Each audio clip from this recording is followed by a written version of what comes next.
Live and her guests are meant solely as suggestion and should not be in any way construed as child-specific advice. Any choices you make in determining your child's treatment are completely at your own discretion.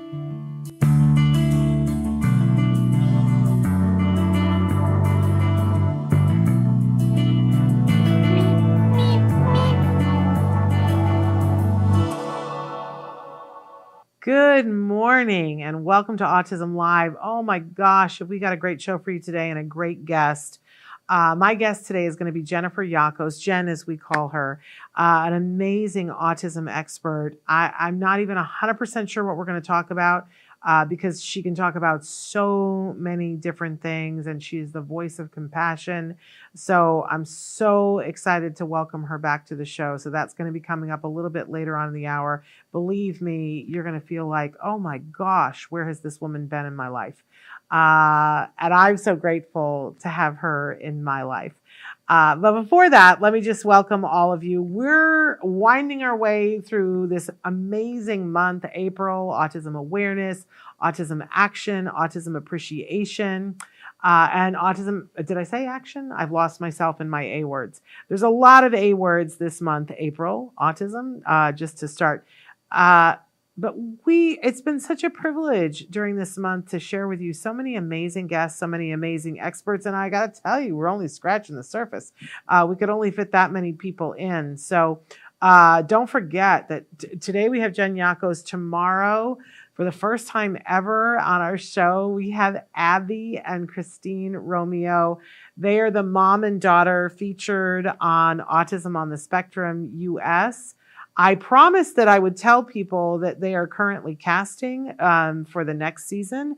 If you know somebody who is interested in being a part of that cast, you can send the request my way and I will forward it on because it's such a wonderful opportunity to date and show the world your stuff and potentially find love. I know Abby did, and we're going to talk with her tomorrow about some of her favorite topics, about David, about mermaids and hats. She makes amazing hats, you guys, that you'll want to know about, and we'll talk with her mom too. Her mom's a really incredible person that I didn't know that I knew from way back in the day. More on that later. But then on Monday, we're back for the last 2 days of this amazing month. Don't worry, we got May coming and there's good stuff coming in May. But on Monday, we'll have Vince Redmond, who is a licensed marriage and family therapist. Vince has been a regular on Autism Live from the beginning, but he hasn't been with us for a long time. And he's going to join us to talk about some of the emotional impacts and ways of dealing as a caregiver, as a parent, with some of the really more taxing things that happen that aren't things that everybody always thinks when an autism parent talks about the stress that they're under, that's because of the individual on the spectrum. It's not. It's having to, find the fortitude to be the best possible ally to fight with insurance and, services and blah, blah, blah, blah, blah, and school, all those things. That's the tough part because we never want to let our kids down. That's the emotional part. And Vince is going to talk with us about all that. And then on Tuesday, Dr. Grant Bichet will be back for Ask Dr. Doreen, and we will be talking specifically about building language, and that will close out the month of April. Don't forget, all of the shows that we've been doing, they're available. You can watch the full video and audio on our YouTube channel. It's also there on Facebook Live too and on Twitter, but you can also download them as a free podcast on any of the podcast platforms. We encourage you to do that. Don't forget that when you get the podcast, you're getting the audio only version so that you can take it with you, and that there will be advertisers on there. That's what makes it a free download for you. If you find that you're listening and you're like, I just really want to have it ad free, we do have that mode for you. You pay a small fee. I believe it's $5 a month on glow.fm/autism live. When you sign up for that, not only do you get the ad-free version of Autism Live, but you also get the ad-free version of Ask Dr. Doreen and literally everything that we do here at the Autism Network. So glow.fm/autism live, but find us where you enjoy getting your podcasts from. We hope that you'll tune in. And we also hope that you'll like, share, review, send us questions, refer people, all of those things. We want to be here as a resource for information and inspiration. And the more people that you tell about us, then the more people can find us, and then we get to do more shows, and it just feeds upon itself. So we hope you'll be a part of that. That's a wonderful thing that you can do for us. So we are going to get to my guest in just a few minutes, but we always like to share the jargon of the day. This is when we take on one word, one phrase, one acronym. We try to figure out what in the hey nani nani are those experts talking about? Why did they bother making this jargon term? And what does this have to do with my life and how I want my life to go, right? I believe that for the first time in 14 years, we are doing the jargon term today. And I must say, I'm doing it being dragged with, kicking feet, because it's one of those terms that I was like, how often is this going to come up with a parent? I really don't like to waste your time with terms that I don't think that are going to be of use to you. But I actually think more and more people are using this term. And I was like, you know what? I'm going to do it.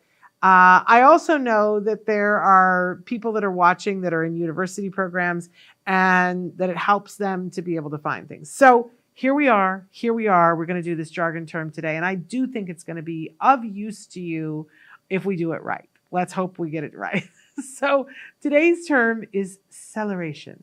Now, I know I literally was like, are we juicing celery? No. We're going to give you the actual definition, and then we're going to give you another definition, and then we're going to see if I can't explain this in a way that makes it beneficial to those of us that have wonderful family and friends and loved ones on the autism spectrum.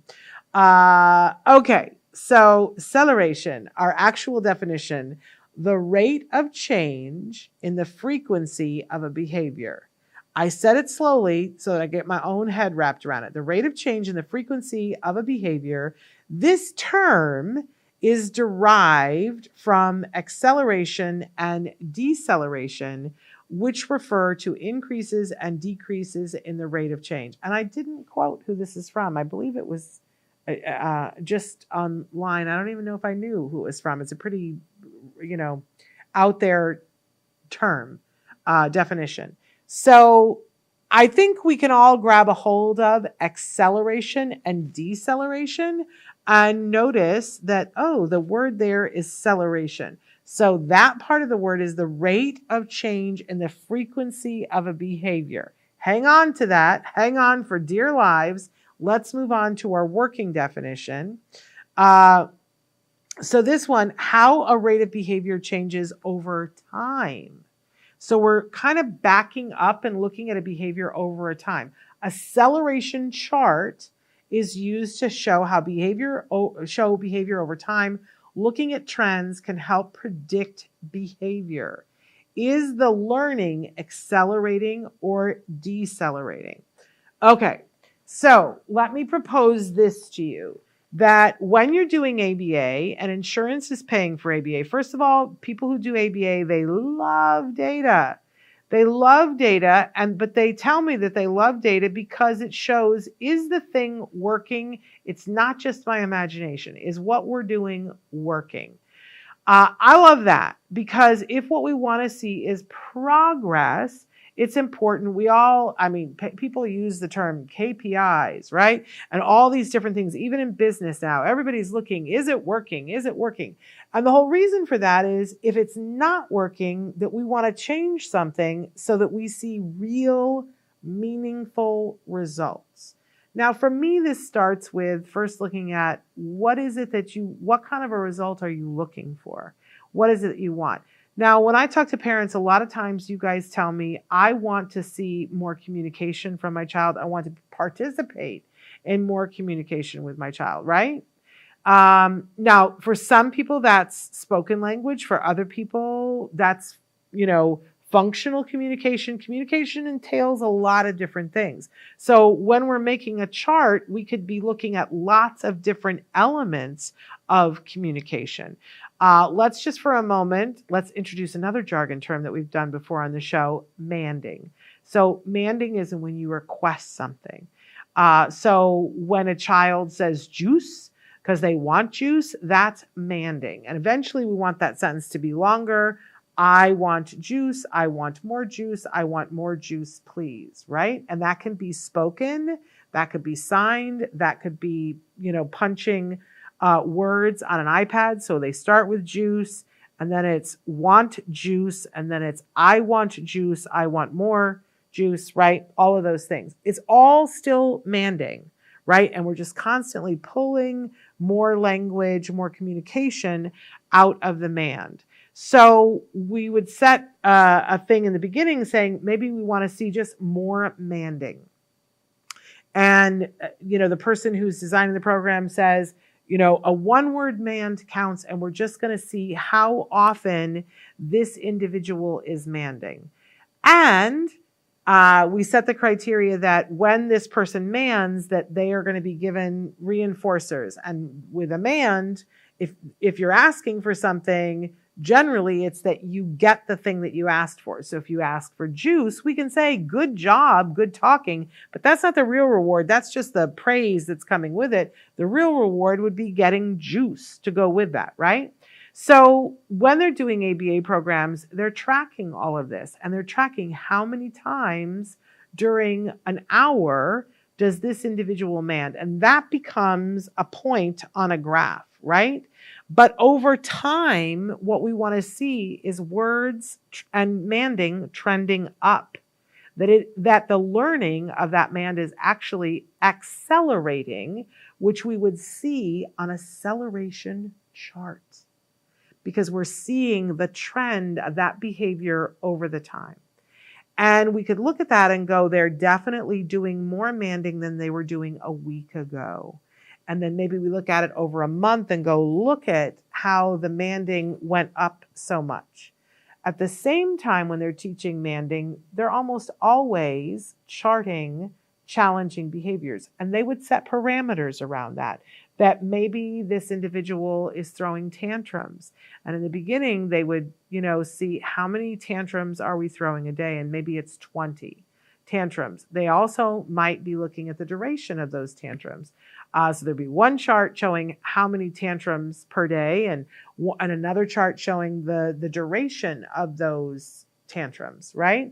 But then we introduce the manding, right? And as the manding goes up, what we will see is that there will be a deceleration of the tantruming, because if I can get what I want by asking for it and I actually get it, then I don't have to tantrum as much.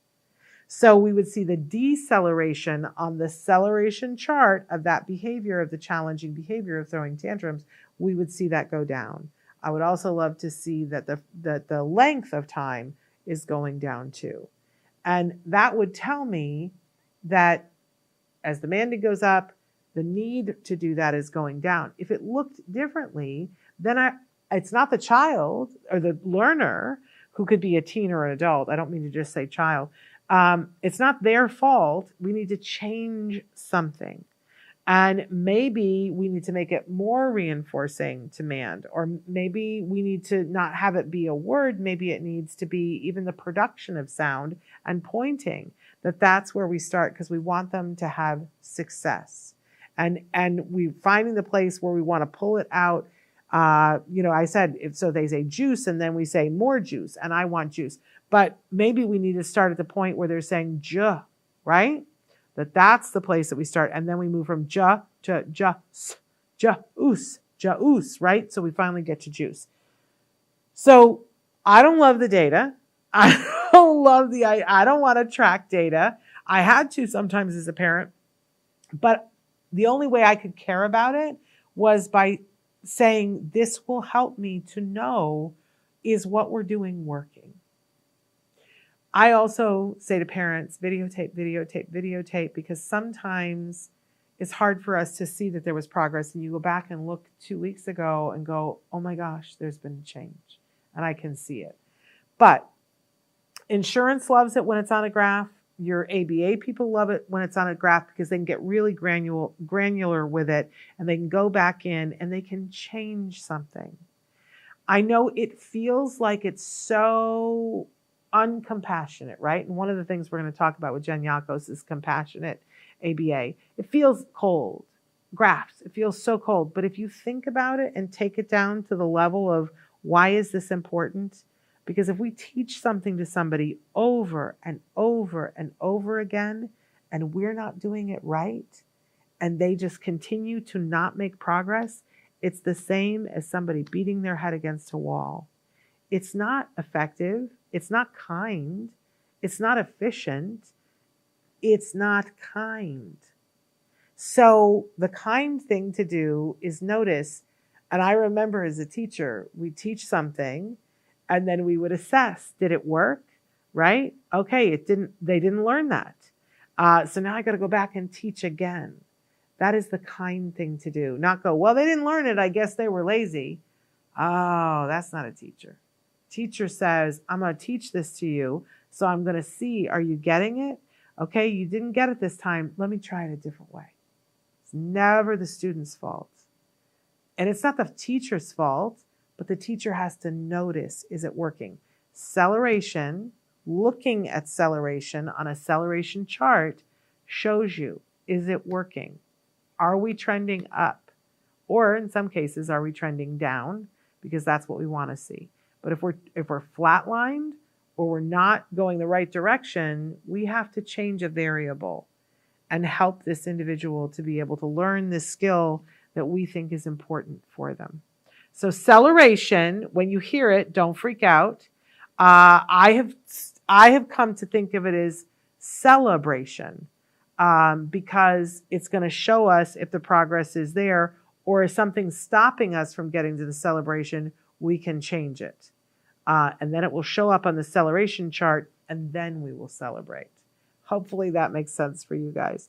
I can't believe it wasn't that bad. I hope you can see why this term is kind of important. All right. We got an amazing guest for you. We're going to pause for these messages, and then we're going to be back with Jen Yakos. Don't go anywhere.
Welcome back. Our next guest, oh my gosh, I have so many things to say, and I'm going to try not to cry.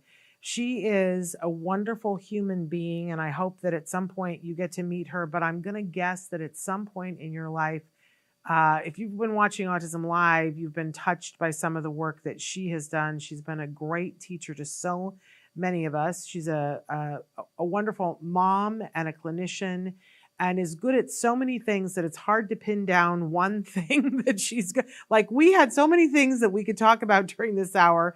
We're going to talk about as many of them as we can fit in. But she's just brilliant. And if you ever have the opportunity to be in the room with her when she is interacting with one of our kiddos or teens or adults on the autism spectrum, it's sparkly. It's just, you just know you're in the presence of greatness. I have to say, I don't know that I've ever met anybody who is as patient and kind and loving and as good of a teacher as Jennifer Yakos is. So let's welcome her. We're going to talk. This is Jen Yakos, an amazing BCBA, an amazing teacher, somebody who trains a lot of people. And I consider myself in some ways one of those people because I've always benefited greatly from the kinds of things that you do, Jen. So I don't think that I say it enough, but you're amazing. And I'm so grateful to know you. Shannon, that was lovely. I'm weepy. But how Well, long? the feeling is mutual, 100%. It is That's Mutual so sweet. Admiration Society here There we today. go. But I don't deserve it. The other day when we were doing our live show and we were telling Dr. Granpichet that you were going to be on, she was like, "Oh my gosh, she knows so much," and said, you know, we were trying to figure out how many years you've been working at CARD. How many years have you been at CARD, and how many years have you been in this field? Well, I've been with CARD for 29 years, well, almost 29 years. And yeah, that's pretty much when I started in the field. I started in the field as a senior in college, and then I started my work with CARD pretty much right away after I graduated. So, and maybe it's worthwhile for people to realize the breadth of what you've done, to talk about some of the different things that you've done at CARD, because, you know, back then we called them therapists, but now we call them BTs. So you started out at that sort of entry level. Why? Yes. What was it about this field that you said, okay, I want to get into this? You know, I immediately was touched with the hope that it provides for our patients, our clients, and their families. And I just, you know, I obviously fell in love with the families and the children, but I also just fell in love with ABA because I had never experienced that type of, I don't know, it's just that the tremendous power that it gave us to impact lives, and, you know, seeing how effective it was, even in just teaching the smallest skills to a learner. I just immediately was kind of taken aback by how effective it is and was, and the impact that we could have to help children and their families. So it was immediately, I kind of knew within the first couple of days that this is what I've been called to do. So I know that sounds a little corny, but not at all. Yeah, I knew right away. And I fell in love with the kids and the families. They were just incredible, inspiring. And I knew that's who I wanted to work with, and I wanted to help as much as I could. But, you know, I was also in it for selfish reasons because I enjoy just being around them so much. And, you know, the families and the kids, they're just so inspiring. So I'm going to try not to cry through this whole interview, Jen, but I don't know if you know how soothing and inspirational and hopeful that makes those of us who have kids on the spectrum, because I try to say this to people who work with our kids all the time. You know, we've been made to feel by other parents, by other professionals, sometimes other family members, like our kids are an inconvenience at best. And, you know, somebody told me that my child was a monster. And clearly he wasn't, and he's not, and all those things, but it drags you down as a parent. And to hear that someone as lovely as you got excited and feels selfish about getting to work with our kids, you can't know how much that means to those of us who have kids. Well, it's absolutely true. I think, you know, I get such joy, and we just have so much fun, you know, working together. And truly, like, especially, you know, working as a therapist or a BT at the very beginning, I made really close relationships with the families. And I was just so taken aback by the love and the sacrifice and the hard work and the dedication. And again, the hope that so many families have for their child, and the hope that ABA brings. And so sort of being a part of that and celebrating the big victories and the big moments, but also the small victories. You know, I still remember when one of my very first clients that I worked with said his first word in front of mom, and mom was just in tears. And, you know, and so it's those moments that I kind of feel very selfish that, you know, I want to be a part of that. I want to be a part of that growth. And the, you know, really the kids and the individuals are just so amazing. So smart, so resilient, so brave. So yeah, I get just as much out of it, if not more. Well, on behalf of all of us, the families do. On behalf of all of us, please be as selfish as possible, because it leads to so many wonderful things. That's why I said, watching you be with one of our kiddos, whether it's a little kid, a teen, or an adult, it's sparkly. It's special. You know, you're in the presence of something really amazing. So you started out as a BT, and I want to keep saying that because sometimes families say, oh, well, they put a brand new BT on our case. And I'm like, sometimes those BTs grow up to be Jen Yakos. It's amazing how that happens. I started out as a BT, and I worked. And then what? So I worked strictly as a BT for a couple of years, and then I sort of became a senior level BT. And then I started to do some training. So I would train the new behavior technicians that came on, and then I moved into supervision. So then I started actually doing sort of case consultation, case management here in San Diego. And then also I started to do what we used to call workshops, which is where I would go and I would work with families in different parts of the states and even abroad a little bit, and do training and set up their ABA program. And then I would go back every couple of months. We would do updates over the phone. This is before Zoom or anything. And we would be sending, files back and forth in the mail. And so I did a lot of that type of supervision locally and then remote.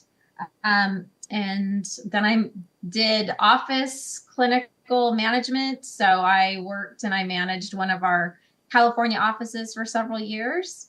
And then from there, I moved more into sort of a training position where I primarily focused on training new supervisors, BCBAs, parents, professionals in the field, teachers. And so that's sort of what I've been focusing on mostly now for probably almost 10 years. And you have helped create some of the amazing video training over the years that's at CARD and at IBT. We've talked before on the show about the Institute for Behavioral Training. I mean, you made incredible things happen in a very short period of time that people are still using, which I just can't thank you enough. And then I remember very particularly, there were 2 times, well, maybe 3 times that our paths got to cross and I got to play a little bit in your sandbox for 10 seconds. And one was when I first came to start what we eventually called Autism Live, because it was this thing that was sort of morphing around and doing stuff. And I was asked to do videos with autism experts about different topics. And we sat down in a room with a camera and you for one day. And I just sat there and listened to you. And it was like my face fell off. Because we have a totally different memory of that, because I just remember anxiety and being terrified. And it was fun. I'd like to travel back in time and and you probably, part of the anxiety was that I wasn't giving you enough feedback because I was just like that the whole time. Because we were interviewing a lot of great experts. I don't want to in any way denigrate the other experts that we were doing. They just didn't have the facility that you had to sit in front of the camera and talk and get it done. Like, you were the one take wonder that I would just throw questions at you and you would answer them. And the guy who was filming, he's like, yeah, we got it. And I was like, all right, moving on to the next thing, where that one take with anybody else would have taken all morning. Wow, that's very kind of you. Well, no, that's the truth. And the things that you were saying, because sometimes with some of the other experts who shall remain nameless, but who are brilliant, but sometimes I was having to go back and say, okay, but how would you explain that to a parent? Whereas you explained it and my mind was going the whole time. I was getting things that I'd never gotten before. So that was truly, truly wonderful. And then occasionally I've gotten to take part in videos with you, which has been lovely and delightful. But then the next time that I really got a new appreciation of how amazing you are was when COVID hit. Mm.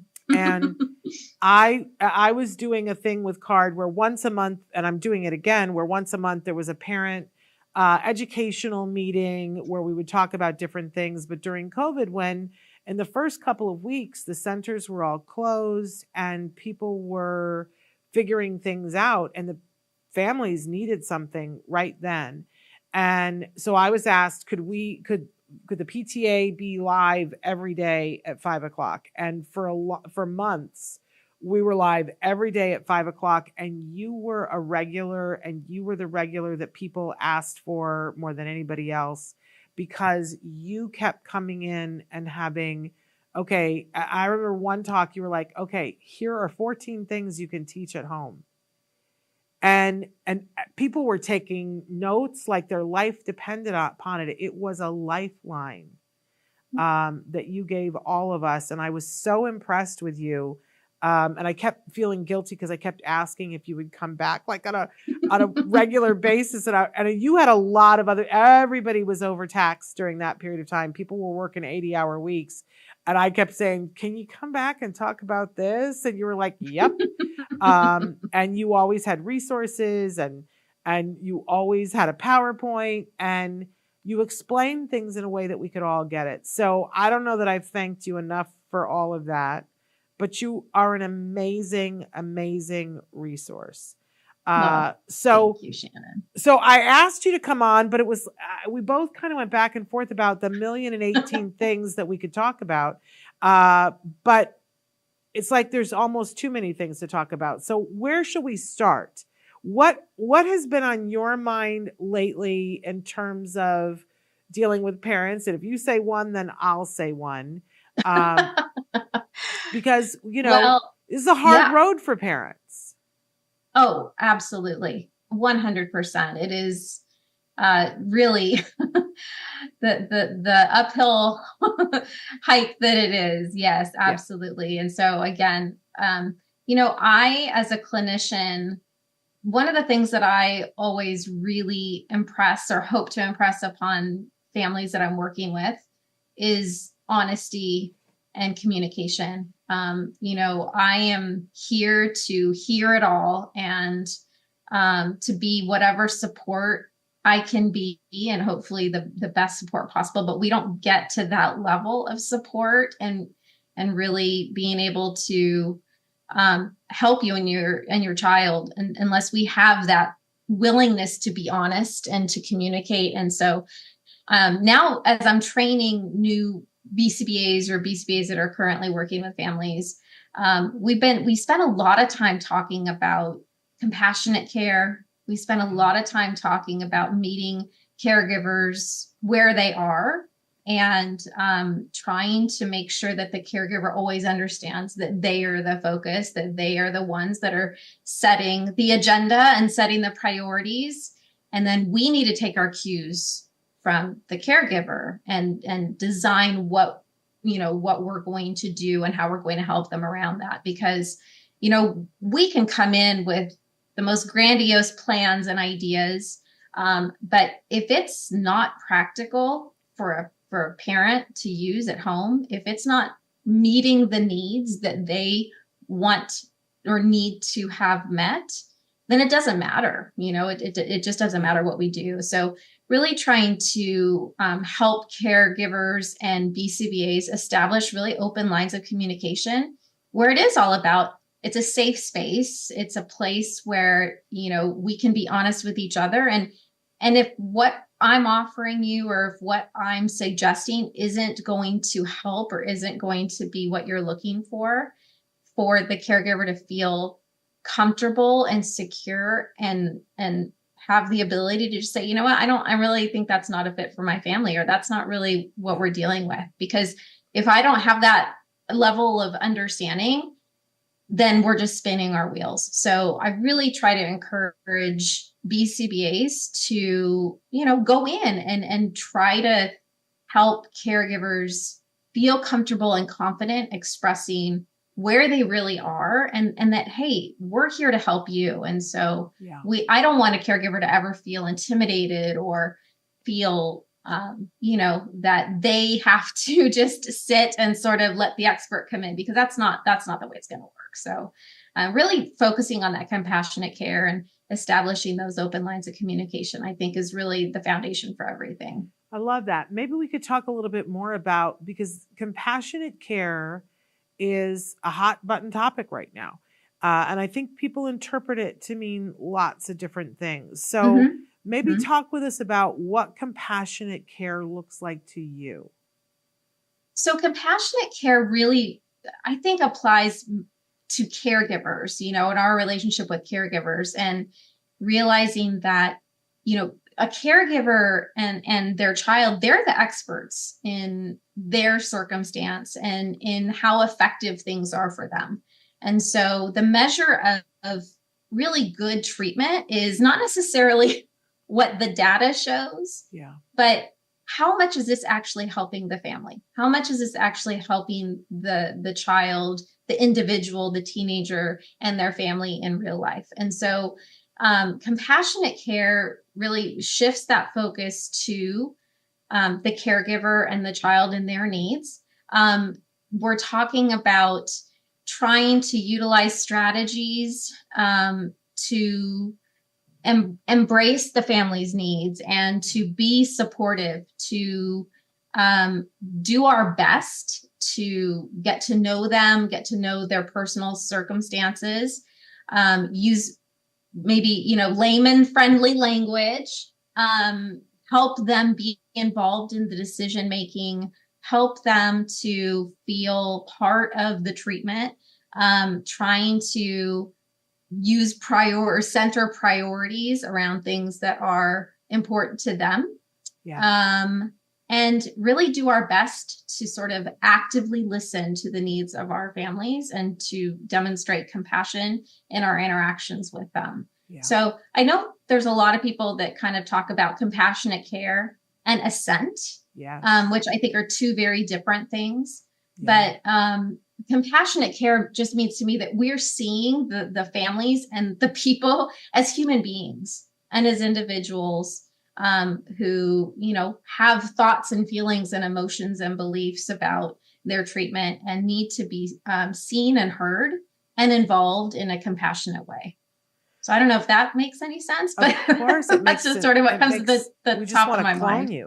We just want to make more of you because it makes perfect sense. And I want to give just an example that comes to mind that I remember many, many years ago. A mom of a kiddo who was a teenager who was nonverbal. And I remember the team was working so hard to get to functional communication, because that, obviously functional communication, I feel, is like a human rights issue for everybody to have the ability to communicate what they need. And the team very rightly was very concerned about that. But when I remember talking to mom and I asked her, I always say to parents, what's important to you? What's important for this kiddo? And the two things that were on her list were that she wanted him to be able to brush his teeth alone. And she said the thing that she dreamed of and said, man, if I could have this, it would mean everything to me, is she had a big family. She wanted to be able to go to a restaurant and have her son, who was on the spectrum and had some pretty significant challenges, to be able to sit at the table with everyone else, because, they had to do one of two things currently at the time. One was that either somebody had to stay home with him and they didn't take him to the restaurant, and that meant that two members of the family weren't there, or they would go to the restaurant and they would take turns and one person would be assigned to him because he would get up and run around the restaurant and try to take food off of other people's tables. So one family member would have to be running interference with him, which meant that two people from the family weren't at the table. So this was the be all end all wish list for mom. And I remember going back and talking to the BCBA and saying, did mom ever tell you that these are the two things on her list? And the BCBA said, no. And I feel like I've asked. I feel like I really asked. And she comes in and we talk about the functional communication. But I remember it was so empowering for the BCBA to go, I can do those two things. And they went and they got him to brush his teeth by himself, and it took more time to make the restaurant thing happen, but that eventually happened. But because the mom saw that those two things were a potential, she worked harder at the functional communication. Now that suddenly seemed attainable to her, where what was interesting was that none of us realized that she didn't think that that was a possibility. Yeah. She really had decided that that wasn't going to be a possibility. So she wasn't even wishing for it. And I love to remind to parents that when we have the opportunity to work with BCBAs, and especially BCBAs like Jen, but Jen's training BCBAs to be like her, that we have that open communication that she was talking about just a second. We have to be willing to tell them and trust that you're not going to think it's weird that me saying my whole life dream is that my child can sit in a restaurant with the rest of the family. I can't imagine that you would ever think that that was a weird request. No, not at all. Not at all. And so much of what you said is very true, I think. And that's what I try to educate BCBAs on, is that, unless sometimes, we have caregivers that are very much an open book and will tell us everything. And then we have other caregivers that are more private, more reserved, and that's their right.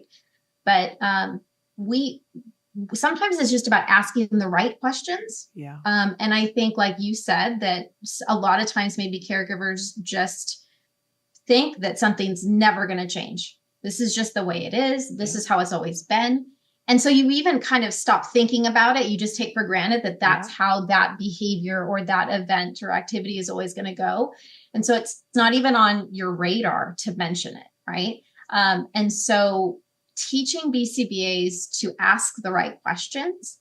One of the things that we're really trying to encourage right now, again, because I think when COVID happened and the world shut down and then we reopened, there's sort of this shift of where treatment takes place. And a lot of times it takes place in a center or in a clinic.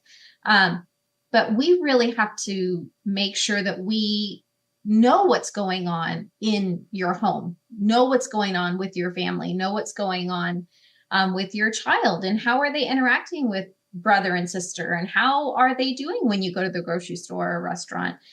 So we've been really talking to our BCBAs about making sure they do home visits, making sure they do community visits. And because a lot of times I think we don't see what's truly going on with a family unless we actually go and we see it for ourselves. Because again, as a caregiver, you have so much on your plate. You have so many things that you're trying to balance. There's just no way to possibly communicate with somebody else who's not seeing it and not there, what's truly happening. And so sometimes that outside eye of the BCBA might notice something that you've just been living with for a really long time. And the BCBA might see it and be like, hey, you know what? Is that something that, that you would like us to address? Because we can absolutely help you with that. We can help you with, shoe tying, or we can help you with hand washing or making the bed, or, whatever the issue is that you're having at home. Because those are things that are very attainable. And in the most situations, those are things that we can absolutely help you with and can make a big difference.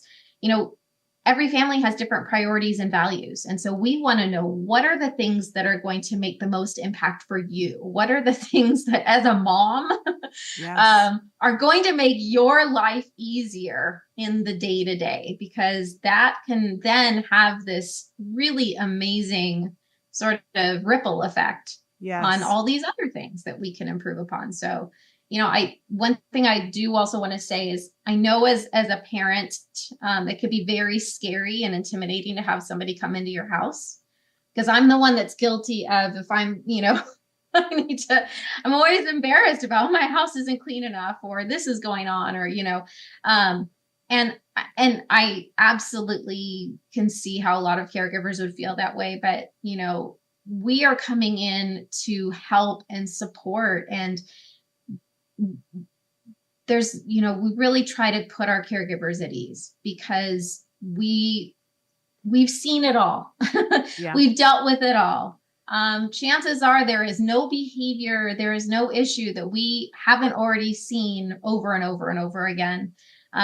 We're not there to judge. We already think that you're an amazing parent just because of the fact that you're here and you're present and you're involved. So, but that I think is a really important piece of what makes an ABA program really meaningful, is making sure not only what we're teaching in our treatment sessions are generalizing and actually happening at home, but also so we can figure out what other things that maybe we're not seeing, but that you're seeing on a regular basis, can we address and help you with? And that's going to make a big impact for your family.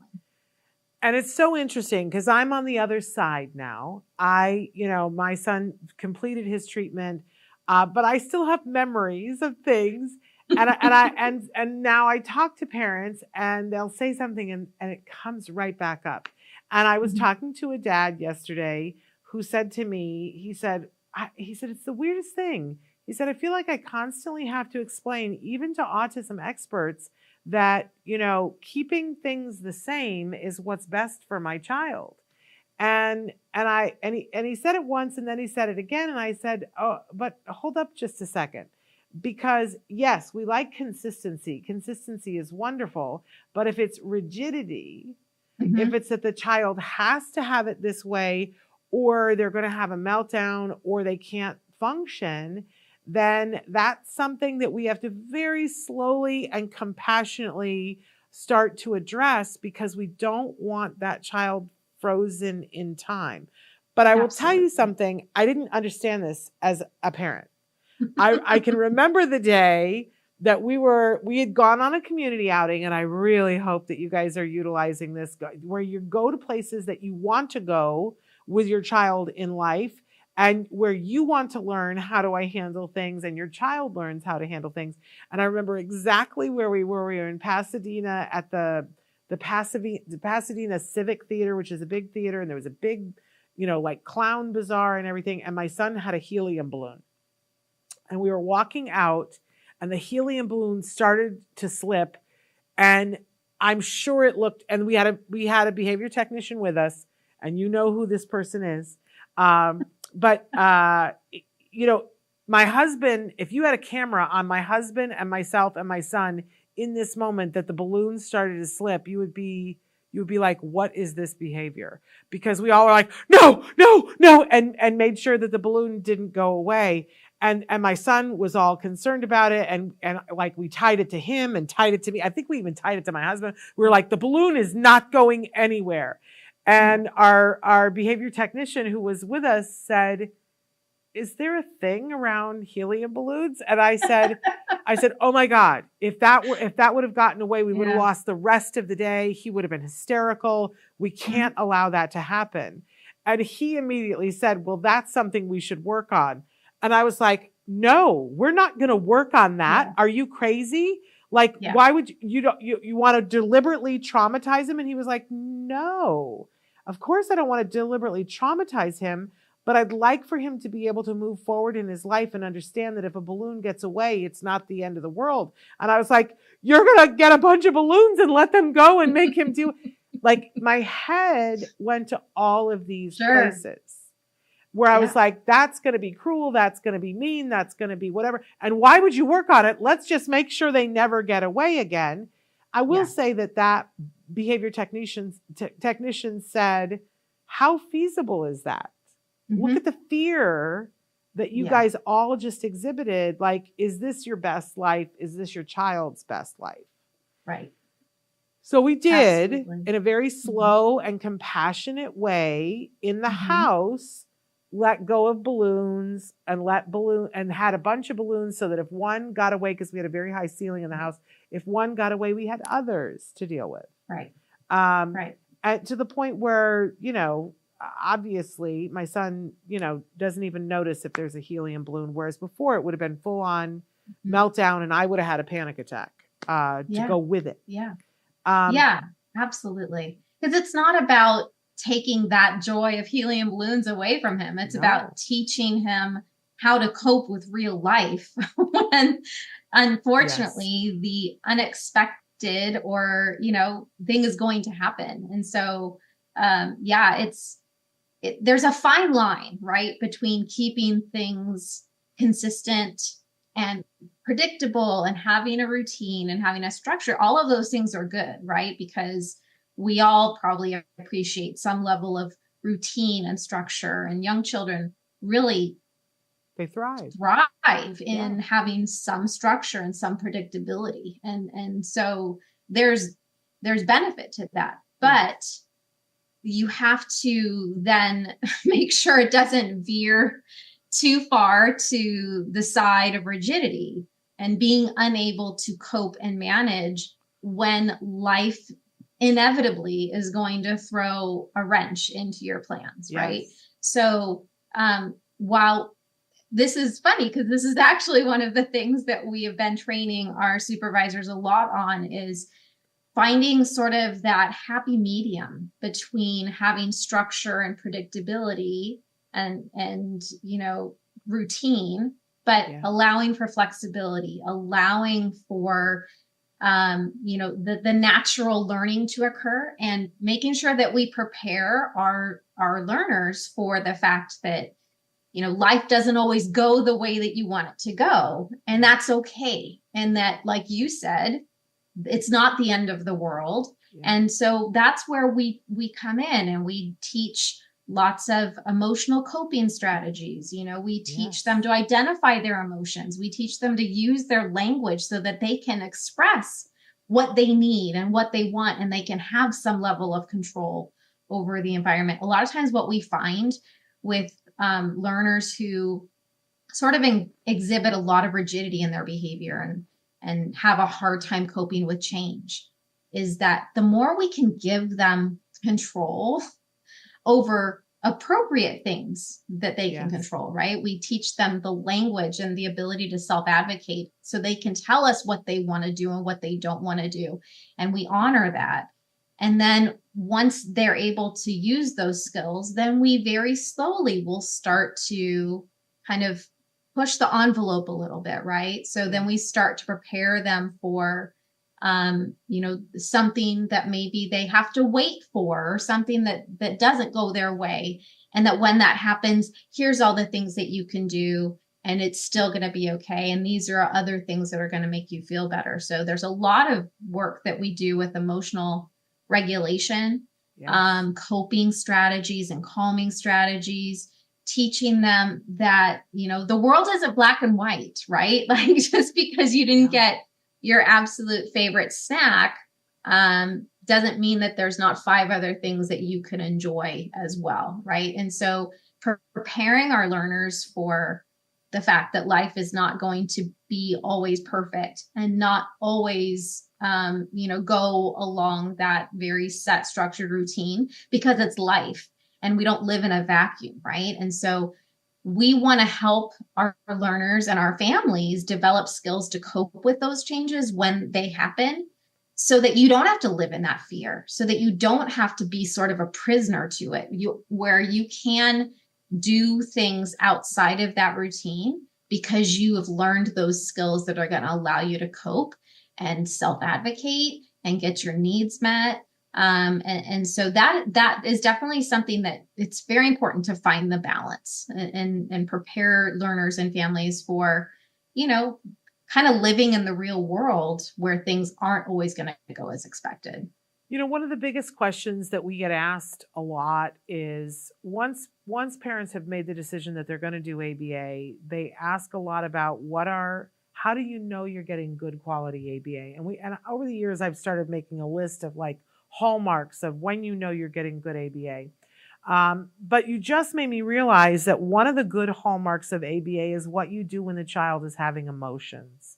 Mm-hmm. And I know that sometimes in the beginning, it's very hard for parents. I remember one mom saying to me that my child was crying and that the behavior technician was talking to my child, but they didn't pick up my child and hug her and give her a lollipop and tell her it was going to be okay. And the mom felt that was very cold and very mean.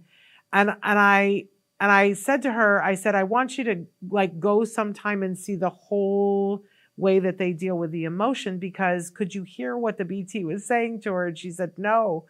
And I said, the BT was probably saying to her, I know you feel sad that didn't happen the way you wanted to. And it's okay to cry about it. And it's okay to feel this way about it.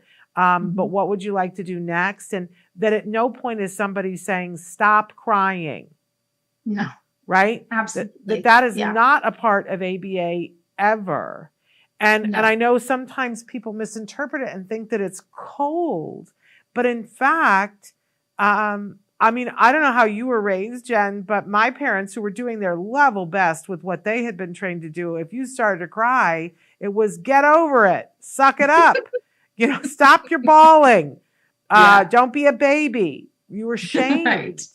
And that did not help me. That now I look back and I go, I was upset about something, and I would love to have been allowed to feel my emotions, but not have it be that somebody coddled me during that emotion so that I went, oh, from now on, when I want my way, what I will do is sit here and cry.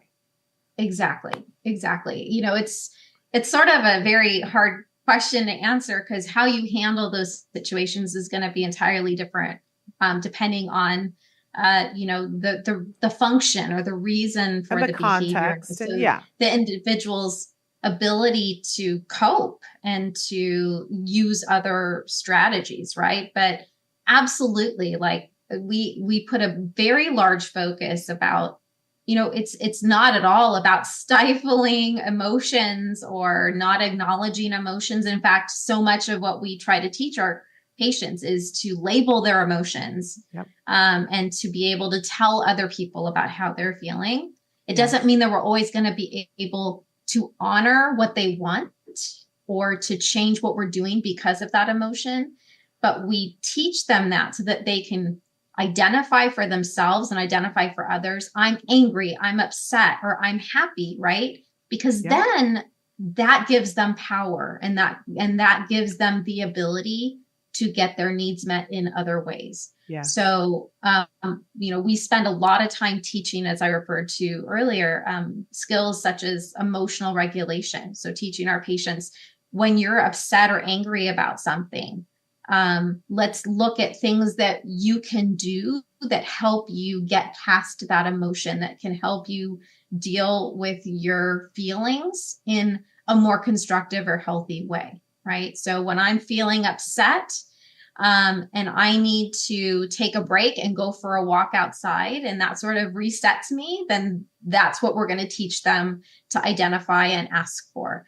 If they're, and we try to individualize it, because we know that what's calming or, soothing to one person is going to be completely different, for each person. So, that has to be a huge piece for many of our learners, because they do struggle with emotional regulation and, dealing with those hard emotions. And so the last thing we want, a child or a learner to feel is that they can't express their emotions. Yeah.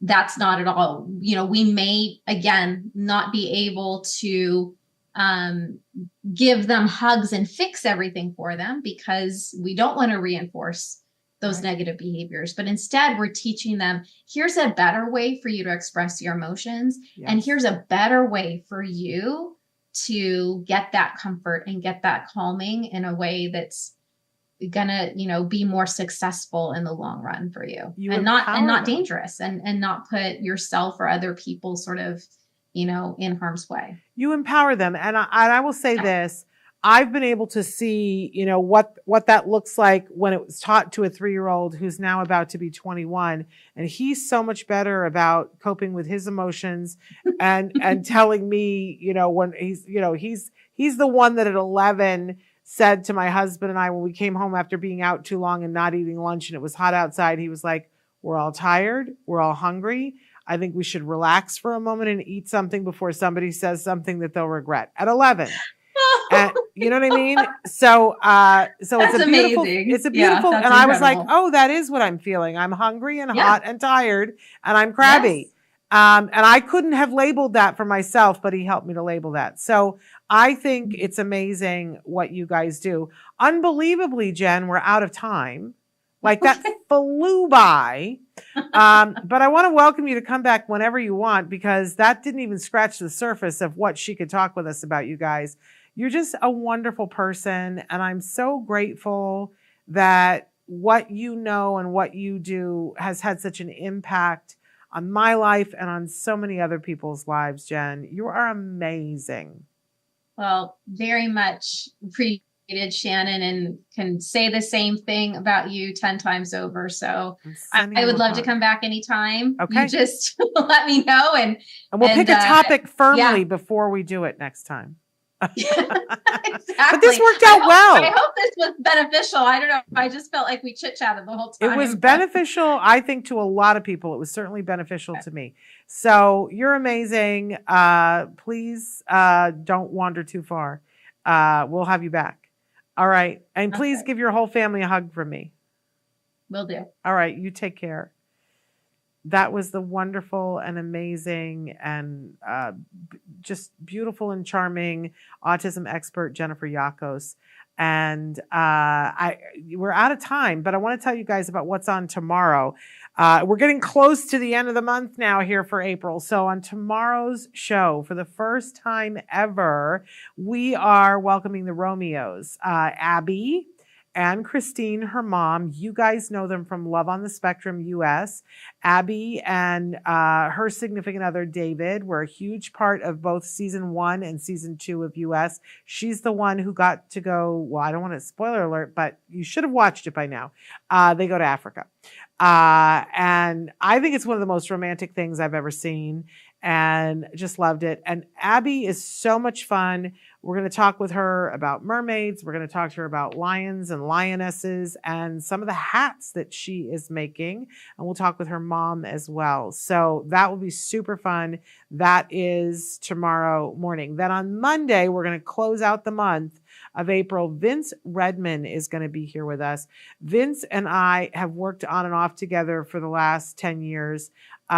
He's a licensed marriage family therapist, and we're going to talk a little bit about the stressors that come when you have somebody that you love on the autism spectrum and you are trying. The stressor doesn't come from them. It comes from trying to be the best possible ally you can be to that individual that you love. So we're going to talk about how we cope with our emotions and our stresses. That'll be super wonderful. And then on Tuesday, last day of April, Dr. Graham Pichet is going to be back with us, and we are going to talk about building language. What are some tips and tricks that we can be doing to be building language at home, in the car, at the grocery store, when you're driving down the street, when you are working on homework, when you're making dinner, because every waking minute is an educational environment, and we could make it an enriched educational environment. So we're going to talk about building language every way we possibly can. That will be on Tuesday, and that will close out the month. Don't forget that all of these shows that we've done throughout April are available to you right now in podcasts. Tune in and watch or listen. You can watch on YouTube, listen wherever you get your podcasts. All right. We are going to be back tomorrow with Abby and Christine. I've had the wonderful opportunity to talk to Abby before, and she's so delightful. And her mom and I, we didn't realize this, that her mom and I knew each other way before we ever considered having children. And ever before we realized that we were going to have kids on the spectrum. So that's a whole funny as well. How we reconnected over Abby being on Love on the Spectrum, so US. So tune in tomorrow. You'll hear the whole 411 about all of it and get a good laugh. Her mother is the reason why I do red carpets. That is the reason why I do red carpets. She was the very first person I ever, you'll want to hear why I once not assaulted, but stuck a microphone in her face and pretended that she was on a red carpet in the Denver airport. Now, have I piqued your interest? Yes, we're going to tell that story tomorrow. So that and more. Until then, give your kiddos a hug from me and one for you too. Bye-bye for now.